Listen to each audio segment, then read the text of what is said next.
Bueno, eh, pues a mí me pidieron o me solicitaron que hablara un poquito sobre el análisis del desarrollo del Consejo Supremo Indígena de Michoacán. Y pues yo quiero hablarles acerca del devenir del Consejo Supremo Indígena de Michoacán. Y me voy a ir muy rápido, discúlpeme si soy muy concreto, muy sintético, para alcanzar los tiempos. Quiero desarrollar cuatro ideas. Primero quiero hablar un poquito de las autonomías indígenas. Las autonomías no empezaron con nosotros, con el Consejo Supremo Indígena de Michoacán, con los compañeros de Cherán, con los compañeros de Nurío. No, es un derecho histórico de los pueblos indígenas, histórico, internacional, colectivo de los pueblos indígenas. Esa es la primera idea que quiero desarrollar. La segunda, un poquito platicarles sobre las estrategias y tácticas de los pueblos originarios, principalmente del pueblo purépecha. Y la tercera idea es que quiero comentarles un poco sobre el devenir histórico del Consejo Supremo Indígena. ¿Por qué surgió? ¿Por qué se llama así? ¿Cuáles son sus objetivos? ¿Cuáles son sus principios?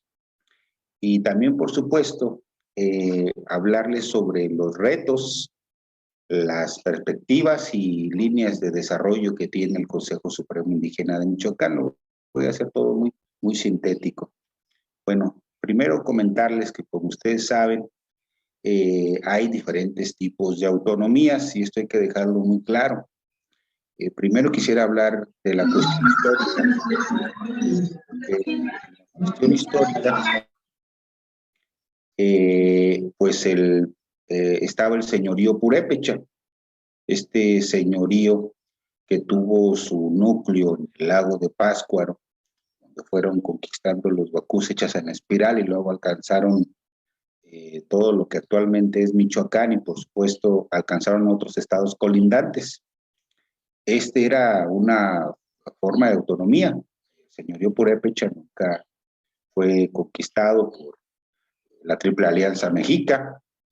Entonces, pues había esta autonomía. Del lado derecho de la pantalla está un mapa de Ricardo Carvajal, donde se puede observar las diferentes épocas, las diferentes expansiones que tuvo este señorío.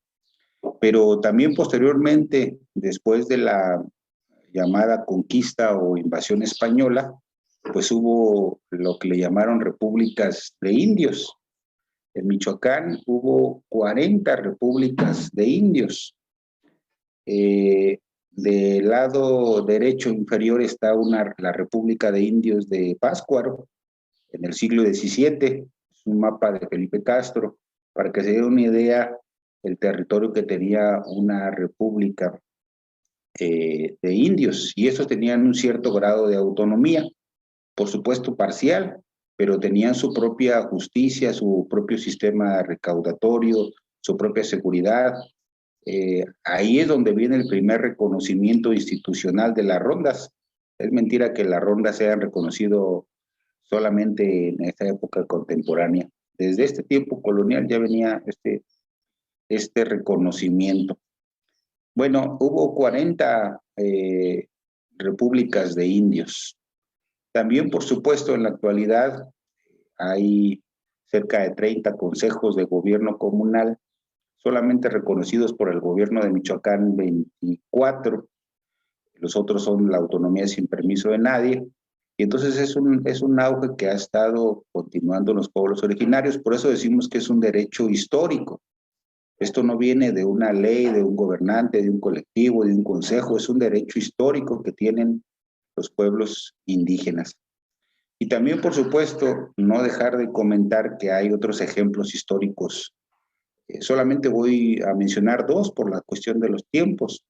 Está, por supuesto, la Comuna de Morelos, encabezado por el propio Emiliano Zapata Salazar, quienes ellos crearon la Comuna de Morelos y tomaron decisiones muy importantes. Impusieron autoridades locales, estatales, expropiaron haciendas, tomaron todo el control de la producción de las haciendas, tomaban las decisiones en asambleas generales. Pienso yo que es de las más importantes que ha habido en la historia porque controlaban todos los medios de producción. Y esto es algo que nadie de nosotros ha podido o ha logrado. Por supuesto, también están los caracoles zapatistas o las autonomías zapatistas, donde no reciben ningún presupuesto por parte del Estado mexicano y principalmente sobreviven a través de cooperativas. Por supuesto, algunos compañeros van a hablar después sobre este tema, pero tienen su propio sistema educativo, su propio sistema de seguridad, de salud, y obedece a su contexto histórico determinado. Todas las autonomías obedecen a su contexto histórico determinado. En el caso de los zapatistas, pues fue un levantamiento armado. Ellos se levantaron en armas contra del Estado mexicano. Bueno, entonces la idea principal que quiero aquí desarrollar es de que no hay una autonomía, sino son diversas autonomías y que incluso hay ejemplos históricos concretos. En la parte central está también una representación del linaje de los huacusechas, causada por el Cateme, que está en la relación de Michoacán. Bueno, otra idea que quiero comentarles es que a lo largo de la historia ha habido diferentes estrategias y tácticas del pueblo purépecha. Esto hay que comentarlo también para que dé un poquito más de luz o quede un poquito más claro. La estrategia, por supuesto, entendida como la distribución de los enfrentamientos en el tiempo y el espacio. Y la táctica, pues la forma. Habría que mencionar que el pueblo purépecha se ha organizado desde tiempos prehispánicos. Y de las primeras organizaciones que sobreviven hasta nuestros días es la organización a través de los barrios. En la relación de Michoacán se mencionan 28 grupos ocupacionales, artesanos, cazadores, pintores, agricultores, más de 28 grupos ocupacionales. Y se organizaban por barrios para la producción y se organizaban por barrios también para la defensa o la expansión del territorio. Esa es de las más antiguas. Pero también contemporáneamente ha existido otras, hay que mencionarlo, y ha habido muy importantes. Por ejemplo, también se han organizado a través de ligas y sindicatos. Está la Liga de Comunidades y Sindicatos Agraristas de Michoacán, que fue encabezada por el propio Primo Tapia, que logró agrupar más de 180 comunidades. Y que también a la vez se formaron ligas femeniles. Estábamos platicando con algunas compañeras, estábamos viendo cómo esta es poco conocido el ejemplo de las ligas femeniles que eran anticlericales, porque en ese entonces el clero era el principal opositor de la restitución o del reparto agrario. Entonces, hubo más de 100 y tuvieron una gran importancia que es de las más grandes que ha habido de organización de las mujeres en toda Latinoamérica. Entonces también es mentira que las mujeres se empiecen a organizar ahora desde tiempos contemporáneos. Esto fue desde la década de los 20 del siglo pasado. Y también crearon cooperativas, grandes cooperativas para la propia manutención familiar. Entonces también se han organizado a través de ligas, también incluso a través de células. Hubo células importantes del Movimiento de Acción Revolucionaria, células guerrilleras, células que tuvieron contacto con Lucio Cabañas, con Genaro Vázquez Rojas, y que recibieron formación político-militar de estas tácticas guerrilleras. Y también, por supuesto, a través de uniones, la Unión de Comuneros Emiliano Zapata, de Efraín Capiz, donde hubo más de 200 comunidades, y que también él encabezó la defensa jurídica. También es mentira eso que dicen que la defensa jurídica viene de ahora o es de tiempos recientes. No, esto viene también desde la segunda mitad del siglo pasado. La utilización del derecho jurídico para defender a las comunidades. Y por supuesto, en los últimos 20 años se ha dado a través de consejos de gobierno comunal. La idea que quiero aquí exponerles es de que a lo largo de la historia el pueblo purépecha se ha organizado, ha estado en flujos y reflujos de movimientos sociales, así ha sido, y han utilizado tácticas de todo tipo, por supuesto militares, desde tiempos prehispánicos, por ejemplo, tenían un sólido sistema de espías, usaban tácticas psicológicas que ahora le llaman de guerra psicológica, por supuesto también las jurídicas, las revolucionarias, las políticas, presionando al Estado mexicano no dejando instalar casillas. Esto fue una medida política. Quien inició esto fue la comunidad de Nurío en el 2004, después continuó Ostula en el 2008, después Cherán en el 2012, y en tiempos pasados más de 20 comunidades no han dejado instalar casillas electorales. Habrá que ver qué pasa en las próximas elecciones.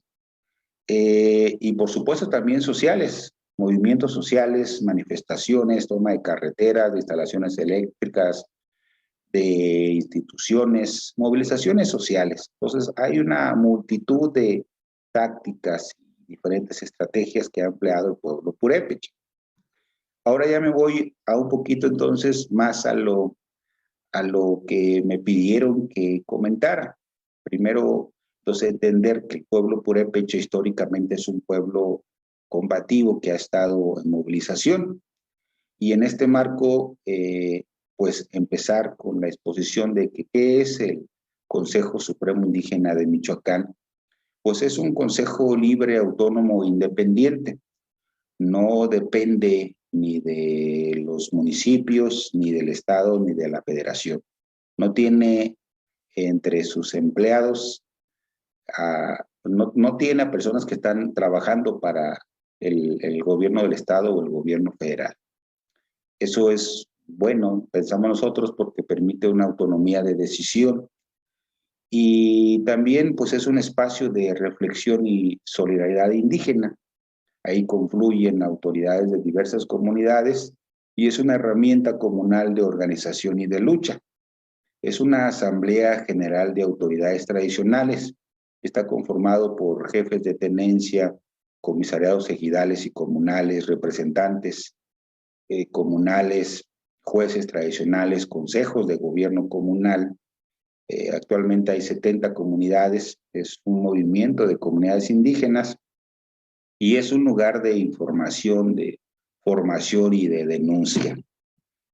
En la pasada fotografía es una asamblea que hubo en la comunidad del Consejo Supremo Indígena de Michoacán, que hubo en la comunidad de Jucutacato. Por eso se ve ahí en la parte central este lienzo de Jucutacato. Bueno, ahora, ¿por qué tomó el nombre de Consejo Supremo Indígena de Michoacán? No es porque sea el Consejo Mayor o el Consejo Supremo o el Consejo que tenga mayor importancia. No, eso surgió a propuesta de las autoridades de la comunidad de Santa Fe de la Laguna. Ellos propusieron que se retomara este nombre en honor a Elpidio Domínguez Castro, quien fundó en la década de los 80 un Consejo Supremo Independiente y que logró aglutinar más de 15 comunidades. Entonces, ellos, a propuesta de las autoridades de Santa Fe de la Laguna, es que se retomó este nombre como una forma de honor a la lucha del compañero Elpidio Domínguez Castro. Bueno, el Consejo Supremo Indígena de Michoacán es parte del Congreso Nacional Indígena.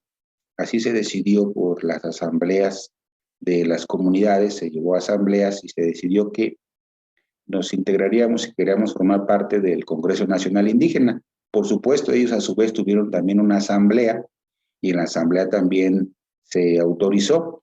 Es importante señalar esto porque pues formamos parte de este Congreso Nacional Indígena. Esta es una fotografía, por ejemplo, de un encuentro que hubo con Marichuy en la comunidad de San Andrés Ciróndaro. La pasada es una asamblea también del Consejo Supremo en la comunidad de Calzoncín.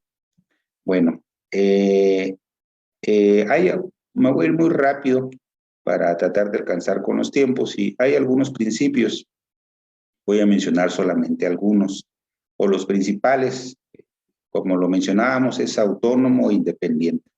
Nuestras decisiones no dependen del Estado mexicano, no depende de lo que diga la autoridad en turno, sino quien toma la decisión es una asamblea de autoridades, es la máxima autoridad. Como en cualquier comunidad indígena, la máxima autoridad es la Asamblea General. Y somos apartidistas, nosotros no participamos en un partido político. Esto hay que decirlo claro, pero más bien no somos, pues, por supuesto, apolíticos. Sí tenemos una posición política, y la posición política que tenemos es una política comunal. Bueno, algunos de los objetivos es que buscamos, la pasada fotografía es una asamblea también del Consejo Supremo Indígena de Michoacán en Sirahuén. Todas las fotografías son de asambleas. Esta es una asamblea que hubo en la comunidad de Coanajo. Y los objetivos que buscamos es, por supuesto, la unidad de los pueblos originarios. Es bien sabido que la política de Estado es divide y vencerás. Pues tiene que haber una contraparte en la política comunal, y la contraparte es que unidos podemos afrontar los problemas que tienen las comunidades indígenas. Por eso se busca la unidad, y esto no se ha buscado solamente por el Consejo Supremo, sino por muchas organizaciones. Yo recuerdo haber leído algunos principios de la UCES, y ahí también venía muy claro, lo que se busca es la unidad de los pueblos originarios. También, por supuesto, continuar con la lucha de los antepasados. Ya veíamos que los pueblos originarios han luchado por la dominación de un territorio, en contra de la conquista, en contra de la corona española, por la independencia, por la revolución, por los recursos naturales, por la defensa de los bosques. Hay una multitud de luchas de los pueblos originarios, y esto ya lo han hecho los antepasados. Nosotros pensamos que nuestro deber es continuar con esa lucha, como el deber de nuestros hijos también es esto, porque es algo que han hecho a lo largo de la historia de los pueblos originarios. Y por supuesto también la movilización de las comunidades. Otra, otra parte común de la política de Estado es desmovilizar, cooptar a los movimientos sociales, sindicales, políticos, y lo primero que les dicta es que no se deben de movilizar. Entonces, la contraparte de la política comunal es precisamente la movilización, movilizarnos para exigir la defensa de los derechos colectivos. Por supuesto, también se busca la formación político comunal, se busca que en cada asamblea, en cada reunión haya un espacio de reflexión colectiva para tratar de formarnos entre todos, y se exponen temas primordiales o coyunturales que están pasando. El objetivo central es buscar la autodeterminación, el autogobierno y la autonomía de los pueblos indígenas. Ese es el objetivo central, ese es lo que nos quita o nos ocupa más de la agenda del Consejo Supremo Indígena de Michoacán.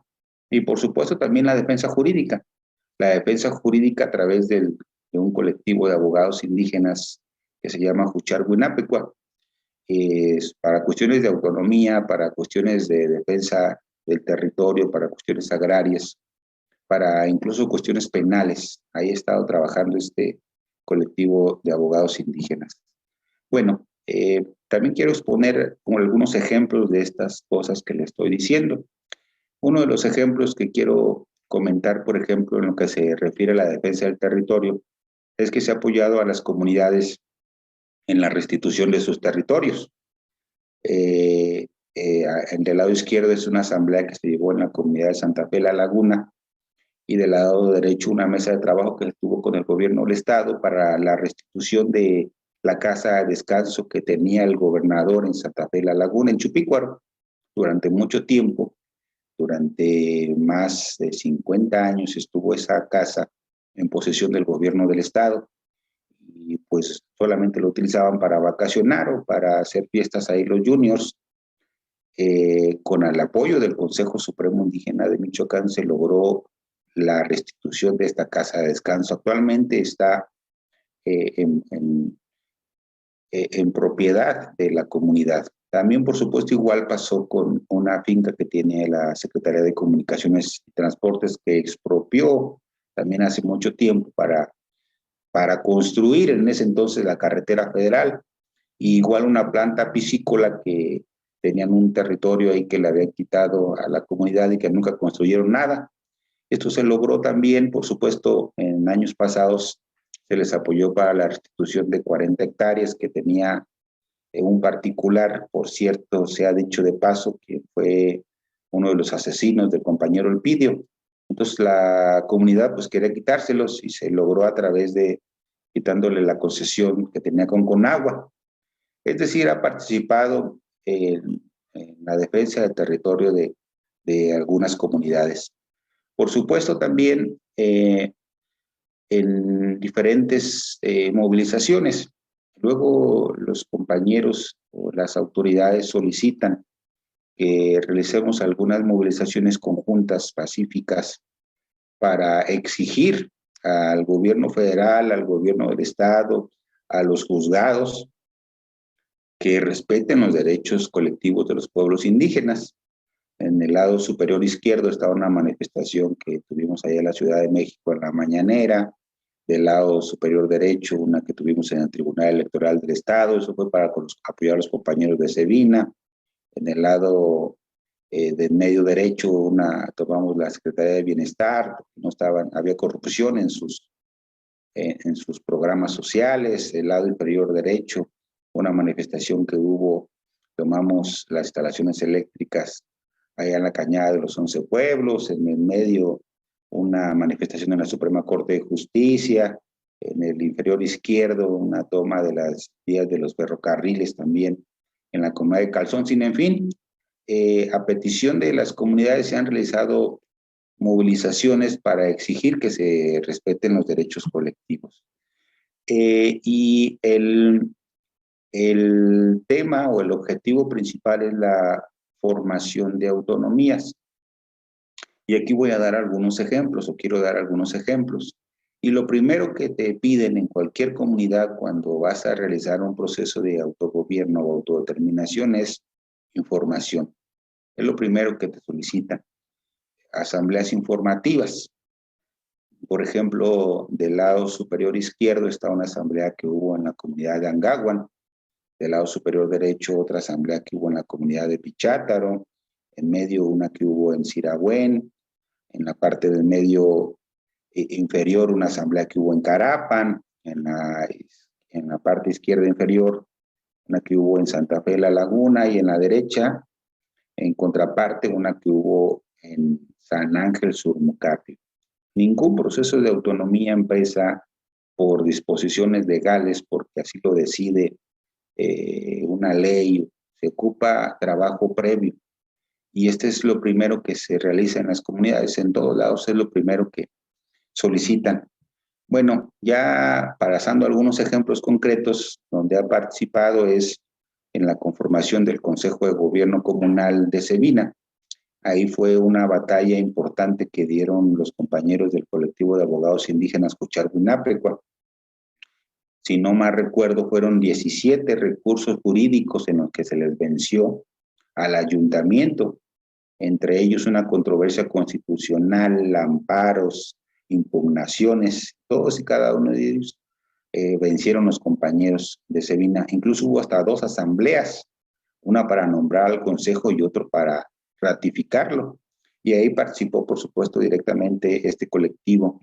Otro más es con los compañeros del Consejo de Gobierno Comunal de San Benito, donde aparece ahí en la imagen, que también se ha dicho de paso, es la única encargatura en todo Michoacán que obtiene el presupuesto directo. También fue ahí, ayudaron los compañeros de este colectivo de abogados indígenas Cucharguinapecua. También presentó una controversia constitucional el Ayuntamiento de Los Reyes. Y a pesar de que la ley orgánica municipal, esta famosa ley orgánica, dice que es únicamente las tenencias pueden acceder al presupuesto directo, los compañeros de San Benito actualmente ya tienen su presupuesto directo. Es la única encargatura. Por eso sostenemos nosotros que es necesario que se reforme esta ley orgánica para que accedan otros compañeros y porque además la gran cantidad de comunidades indígenas en Michoacán son encargaturas, no son tenencias. Hay 129 tenencias y hay más de 350 encargaturas. Y pues esta ley está discriminando a las encargaturas del orden porque no pueden acceder. Bueno, otro más donde se ayudó fue con el Consejo de Gobierno Comunal de Turícuaro. Ahí también, si no me falla la memoria, fueron más de 1,300 votos a favor y recuerdo 17 más o menos en contra. También se les apoyó ahí a los compañeros. Igual pasó con el Consejo de Gobierno Comunal de Ocumicho, donde también presentaron varios recursos jurídicos en contra y también fueron apoyados por los compañeros. También se les apoyó en la conformación del Consejo de Gobierno Comunal de Zacán. Ahí recuerdo que hubo 2 votos en contra, pero yo pienso que los compañeros no habían puesto atención o no sé, porque fueron 3 preguntas y en la pregunta primera, que si deseaban la autonomía, hubo 2 votos en contra y en la segunda que decía que si estaban de acuerdo en que se gobernaran a través de un consejo de gobierno comunal y en la otra pregunta de administrar el presupuesto directo, ya no hubo ningún voto en contra.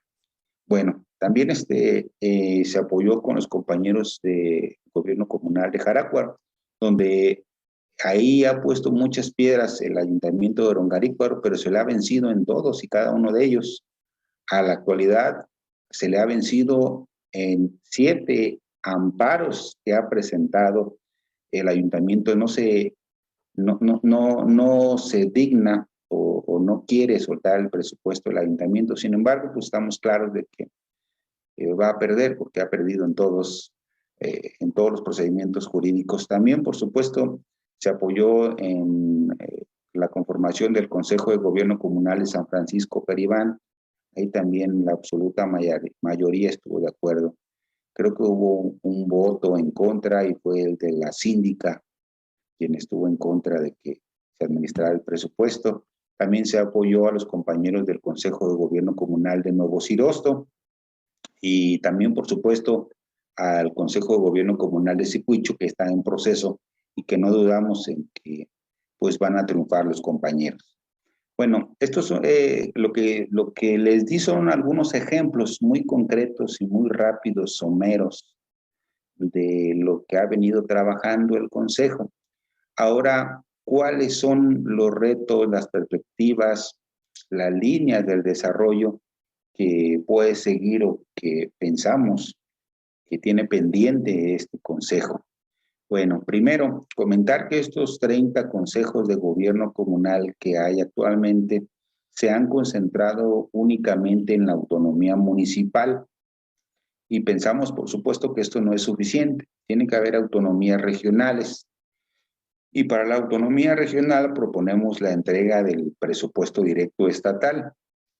Para que se den una idea, el gobierno del estado destina para atender a los pueblos indígenas a través de la Comisión Estatal para el Desarrollo de los Pueblos Indígenas 17 millones.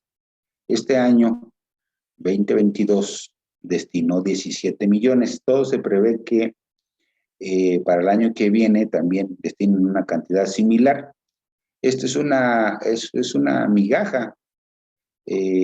Siempre decimos lo mismo y no nos cansamos de decirlo porque es la realidad. El zoológico de Morelia recibe 40 millones para atender el zoológico de Morelia y los pueblos indígenas para atendérseles con independencia del gobernador del color que esté en el poder, pues destina 17 millones.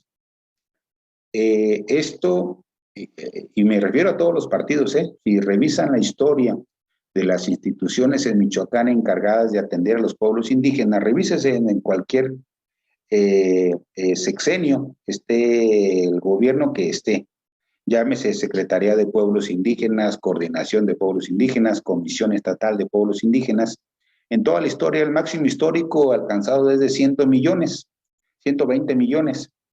Y para que se den una idea, eh, en toda la historia, lo único que han asignado para atender a los pueblos indígenas es el 0.05% del total del presupuesto estatal.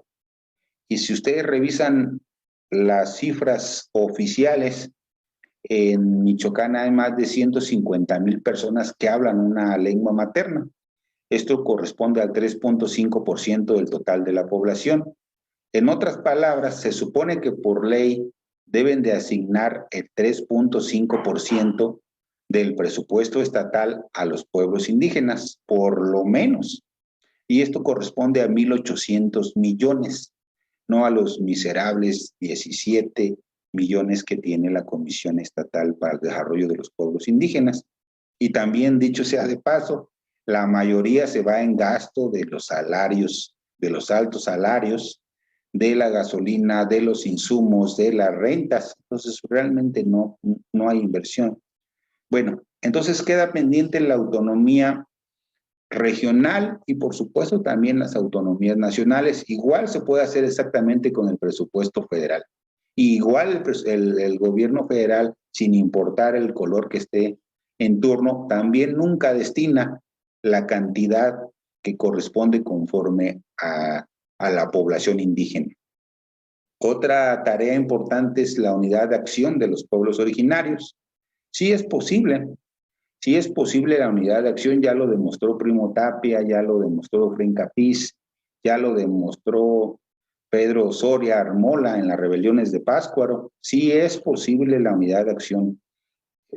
Periódicamente se han unido 150, 200 comunidades, entonces eso es otro gran pendiente, de que se logre la unidad para objetivos específicos. Y también la organización permanente. La organización es una función primordial de todo movimiento social y nunca debe de cesar. Debe de haber organización permanente. Por eso es de que se han estado creando otros consejos, el Consejo Supremo de Jóvenes, y hay tareas grandes también de compañeras y compañeros, el Consejo Supremo de Mujeres Autónomas, está también pendiente el Consejo Supremo de Medicina Tradicional, el Consejo Supremo en Defensa de la Cultura. Hay una multitud de trabajos y de pendientes y de problemas que se tienen que ir organizando y resolviendo. Y por supuesto también consolidar el poder comunal. Este poder comunal, que no es otra cosa que la toma de decisiones a través de asambleas generales, que es el respetar lo que diga las asambleas generales. A veces en muchas comunidades, luego a veces hay condiciones para realizar movimientos sociales o movimientos de autonomía, a veces no hay condiciones y hay que esperar a que la asamblea esté lista y a que las asambleas decidan para realizarlas. Y otro más es recuperar nuestra cultura, nuestra historia y nuestro idioma.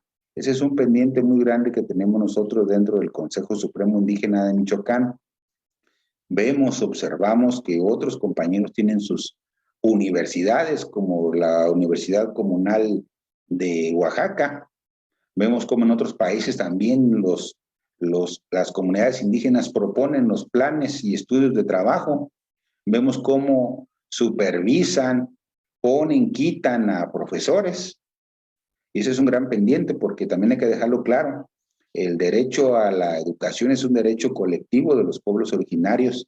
El derecho a tener, a mantener, a supervisar, a manejar sus propias instituciones educativas, la educación directa. Ese es un pendiente que hemos dejado todos. Es necesario retomarle. Entonces hay una multitud de trabajos. Nosotros decimos muy claro que la cuestión de la autonomía, la defensa de los derechos colectivos inició antes que nosotros, no va a terminar con nosotros, va a continuar con otros compañeros. Por eso es esta idea de que hay mucho trabajo que realizar en las comunidades. Bueno, para terminar, quisiera leer una cita de Juan Chávez que deja muy claro, una gran claridad, cuáles son los siguientes pasos a seguir. El camino a seguir es la autonomía en los hechos. un camino a partir del derecho histórico de los pueblos indígenas. No hay que pedirle permiso al gobierno, hay que ir construyendo las condiciones para que haya autonomía real. Hay que hacer mucho trabajo de base, trabajar mucho para que se den las condiciones y la determinación de la autonomía surja de las bases del pueblo. Aquí está el secreto de la autonomía. La autonomía no son las leyes, no son los gobiernos, no son los decretos, no son los colectivos. El secreto de la autonomía es la organización. Esa es la organización y es el trabajo más difícil. Es el trabajo de hormiga, es el trabajo que hay que hacer en los pueblos, en las comunidades, en los barrios, en los cuarteles, en las manzanas. Y este es el secreto de la autonomía. Yo con esto quisiera terminar mi presentación. Muchas gracias.